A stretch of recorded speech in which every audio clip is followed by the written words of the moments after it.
introduce you now to the Post-Colonial Lens. That is the lens that we are exploring in this unit.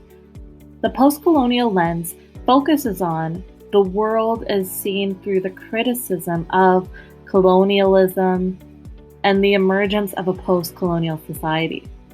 Colonialism is generally associated with the Victorian period and empire, even though it has existed long before that time and still exists today. So the English, the French, the Dutch, and the Spanish had been sailing around the world and colonizing many different locations. It often included people inflicting irreparable cultural damage and killing many Indigenous peoples. The colonization of Canada has subjugated Indigenous peoples and killed off entire groups, like the Biota. Languages are endangered, and people's ways of life have been taken.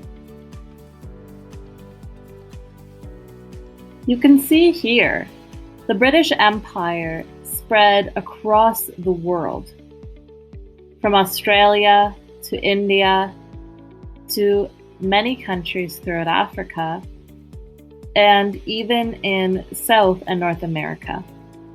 So post-colonialism refers to the period of time where countries began to seek independence from their colonial oppressors. This generally falls around the period after World War II, when European powers were weakened by the wars.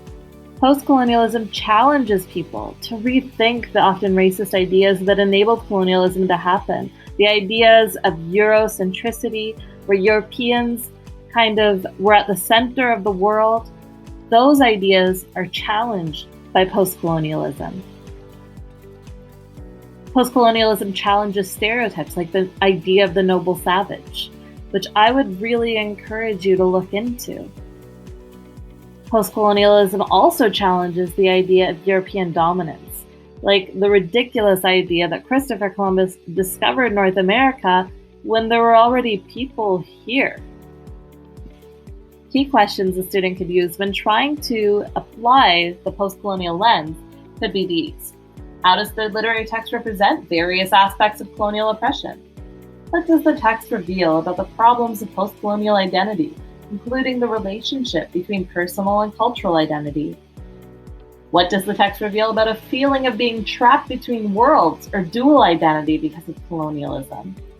What persons, or groups does the work identify as other or stranger?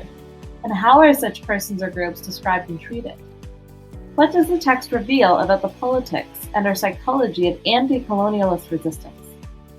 What does the text reveal about the operations of cultural difference and how they shape the way in which we live? Are there meaningful similarities among the literatures of different post-colonial populations? These questions are designed to help students and scholars think more deeply and more critically about the post-colonial lens as it applies to the text they're studying. We're going to be applying these questions in a short activity, and then you'll be completing an assessment based on this.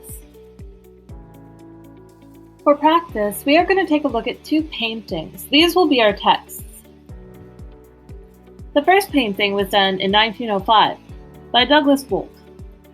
The painting is titled Father Hennepin Discovering St. Anthony's Falls. The second painting is by artist Benjamin West. It was created in 1770 and is called The Death of General Wolfe. Both paintings were created during the colonial period, but applying a post-colonial lens to them means that we are going to use these texts as artifacts, and we are going to decipher how we can see colonialism and colonial relations represented in these two pieces of art.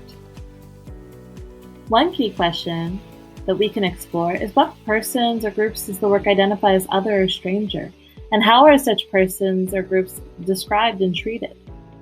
One thing that we know if we've studied art history or art criticism is that hierarchies are often created physically. So the people that are dominant are often placed higher or standing, while the people that are seen as less than or lower socially would be crouched over or sitting.